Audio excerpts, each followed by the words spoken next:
Today we will be working with function machines. We will be using this function machine from nlvm.usu.edu. How does a function machine work, you may be asking? A function machine has an inchute. A number is then inserted into the inchute. The machine will then process the number and produce an output value. A table is necessary to help create a function. In our table, we have our input numbers and our output numbers. Let's begin. Let's insert the number 4 into our inchute.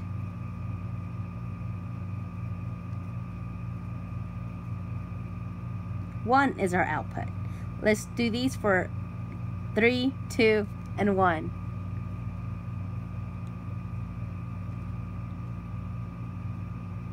Zero is our output for number 3.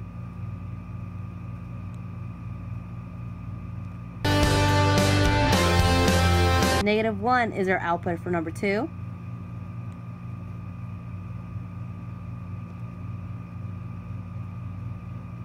And our -2 is our output for number 1. To find out the outputs for 5, 6, and 7, we have to come up with a function that the function machine used. This function will work for all our inputs. We will find out the function by observing the relationship between the input number and the output number. First, we will ask ourselves if the number is increasing or decreasing when we go from one to the other. As you can see here, the numbers are increasing, and this is common among all the numbers all the way down. This tells us that our function will be working with multiplication or addition.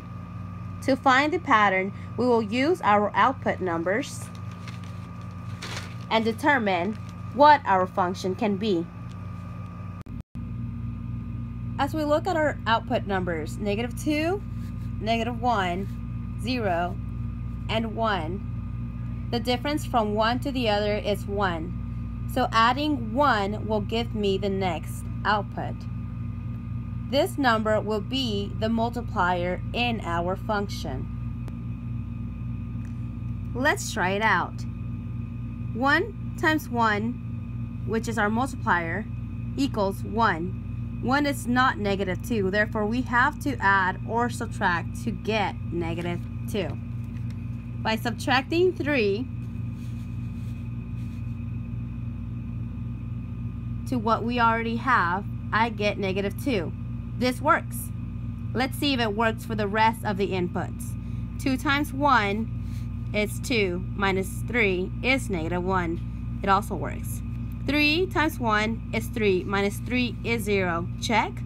4 times 1 is 4, minus 1, minus 3 is 1. 7 times 1 is 7, minus 3 is 4. Yay, we have finished our function machine. This is how our function machine works. Thanks for watching, and don't forget to subscribe and give this video